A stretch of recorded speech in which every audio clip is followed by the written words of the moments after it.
आज कविवर राधानाथ राय जयंती जिला साहित्य संसद द्वारा ये अनुष्ठित हो आज कविवर राधानाथ राय हूँ 176तम जयंती जन्म होता 1848 मसीह सी होती जुग प्रवर्तक। आज आम जहाँ आधुनिक जुग बोली कहूँ तार स्रष्टा से नुआ शैली आरंभ कले, नुआ तथ्य उपर लिखिले, प्रकृति उपर लिखिले एवं जो रीति जुग थिला रीति परंपरा को भांगिकी रीति जुगरे थिला अलंकार प्राधान्य शब्दर प्राचुर्य ताकू भांगिकी नूतन छंदरे नूतन शब्द विन्यास करी नूतन साहित्य नूतन विषय रे कविता लेखिकी ओडिया साहित्य को रुद्धिमंत करिसेंती।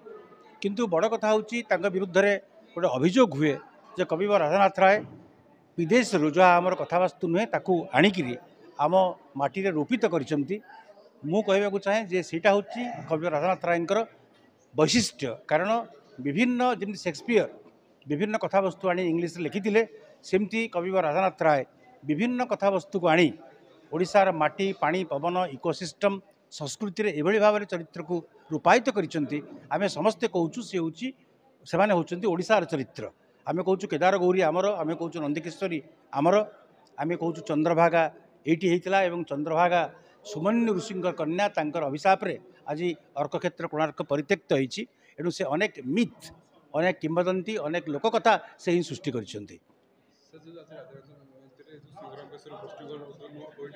हाँ अत्यंत आनंदर कथा यही अवसर में विशिष्ट शिशु साहित्यिक स्तंभकार संग्राम किशोरी पृष्टि जी बहुत बही लिखिं एवं आपण मैंने समस्ते स्तंभ पढ़ुवे विभिन्न गणमाध्यम विभिन्न खबर कागज स्तंभ नियमित प्रकाशित होची।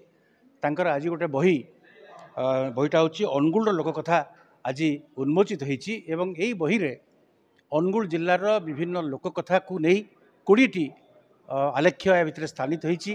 प्रथम अच्छी सुना सगटर कथा जहाँ अनुगुल उपर या कथा छल गप छल से उपस्थापित करिसेंती एवं यह निश्चय सुखपाठ्य हेबो एवं आमर भविष्य पीढ़ी की पिला माननकु युव संप्रदाय को अनुगुल विषय रे अनुगुल लोककथा किंवदंती आख्यायिका एवं जो माने लुकायित चरित्र सब अच्छी जो माने आम परंपरार अविच्छेद्य अंग से विषय रे समस्त को गोटे धारणा देवारे साहाय्य करिवो।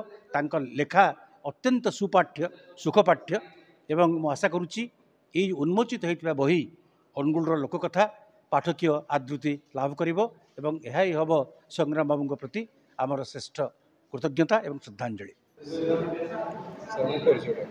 मो संग्राम किशोर पृष्टि वृत्ति रे शिक्षक एवं मुख्यतः लेखालेखी करे।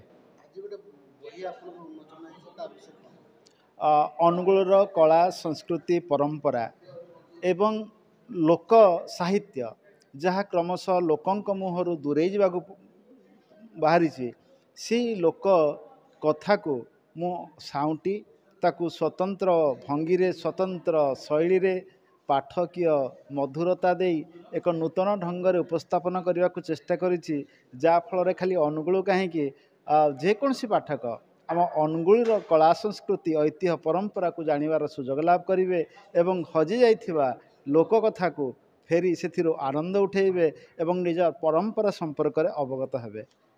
फ्रेंड पब्लिशर्स कटक ए अनुगुल लोककथा पुस्तक को छापी बृहत्तर पाठक समाज को भेटी देइछन्ति। तेणु तांको कृतज्ञता ज्ञापन करी। आज आम नवकृष्ण चौधरी शिक्षक शिक्षा महाविद्यालय रे आज राधानाथ जयंती पालित होइछि एवं ये राधानाथ जयंती रे अनेक साहित्य साधक आसिकी आम अनुष्ठान रे जोग देइथवार आमे गौरवान्वित मन करूछु एवं यही जयंती उत्सव रे हमर पृष्टि सानकर शिशु साहित्यिक अनुगुल लोककथा ता उन्मोचित होइछि एवं ये लोककथा माध्यम रे माँ बुढ़ी जे कि अनुगुल अधिष्ठात्री देवी जहाँ आम आज सुख समृद्धि रे रहीचु तांको विषय रे ए कविता रे बही रे लेखा होइछि। तेणु आमे समस्त कामना करूँ सार बही आहुरी आदृति लाभ करूँ एवं एमिति से आगक आगक लेखि चलतु यही कामना सहित।